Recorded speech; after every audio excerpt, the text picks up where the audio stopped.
Salut les geekos, bienvenue pour un nouvel épisode des Geekeries de Yanoche.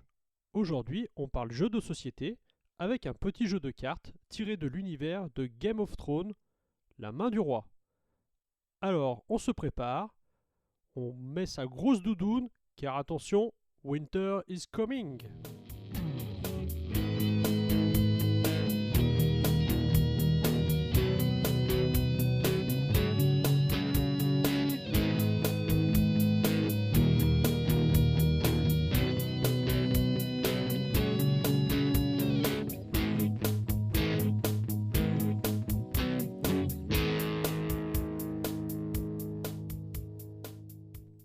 Les grandes maisons de Westeros se sont rassemblées à Port-Réal pour un tournoi et un banquet luxuriant.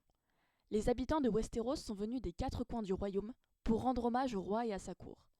Vous êtes venus de loin pour être parmi eux, dans l'espoir de devenir la main du roi. Afin d'être choisi par le roi, vous aurez besoin de recueillir le soutien de ces illustres familles. Vous utilisez Varys, l'araignée, pour approcher au plus près les nobles, chuchoter votre nom et les convaincre de rallier votre cause en vous apportant leur soutien. Votre pouvoir et votre influence doivent se propager à travers les grandes maisons de Westeros si vous avez l'intention d'être nommé main du roi.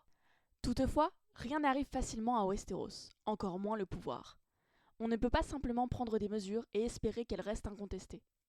À Port-Réal, vos ennemis travaillent également à leur fin et cherchent à rassembler leurs propres partisans. Vous devrez vous montrer très habile pour gagner au jeu des trônes, mais vous devrez également œuvrer très vite.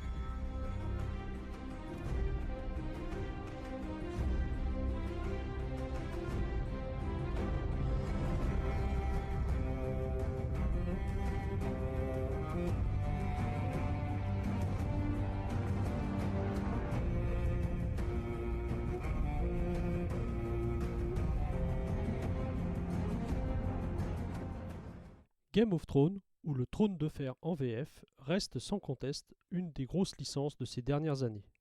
Romans, séries TV, jeux vidéo, jeux de société, on a eu le droit à moult produits dérivés. Souvent, dans ce cas, la qualité de ces produits, qui s'appuient sur un grand nom, n'est pas toujours au rendez-vous.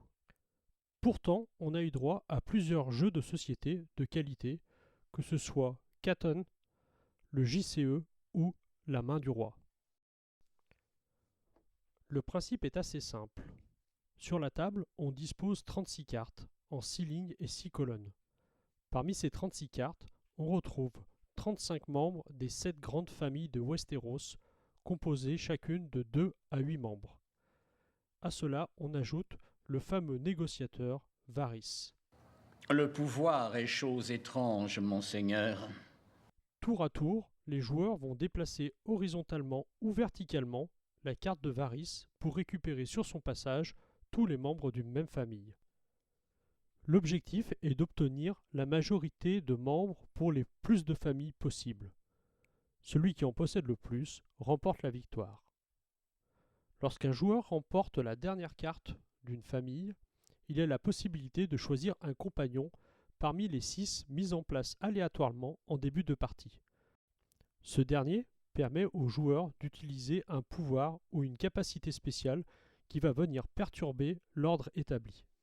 Il sera possible par exemple de tuer un personnage ou d'en rajouter un à une de ses familles pour obtenir ainsi la majorité là où on n'aurait pas dû l'avoir normalement. Le pouvoir réside là où les hommes s'imaginent qu'il doit résider.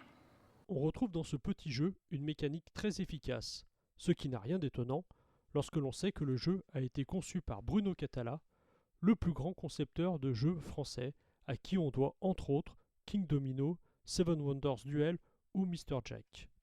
Pour les illustrations, on a droit aussi à un travail de qualité, même si le style de Mihaljo Dimitrievski, très particulier et assez caricatural, ne plaira pas forcément à tout le monde. Le jeu se joue essentiellement à 2, mais des variantes sont proposées pour 3 ou 4 joueurs avec un principe de négociation intéressant. A noter qu'il existe également une variante solo non officielle. Si vous voulez en apprendre un peu plus sur cette variante solo, je vous invite à vous rendre sur BGG ou sur le site chez yanoche.com.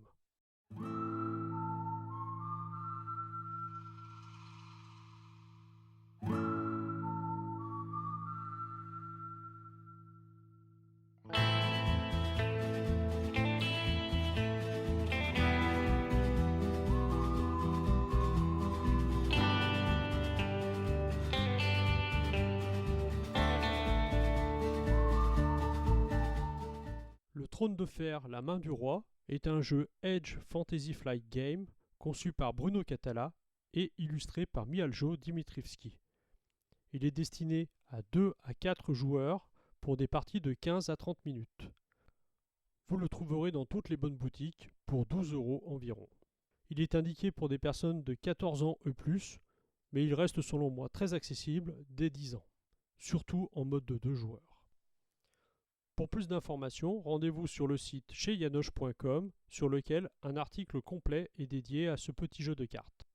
Sur ce, je vous donne rendez-vous très bientôt et d'ici là, couvrez-vous bien, Winter is coming!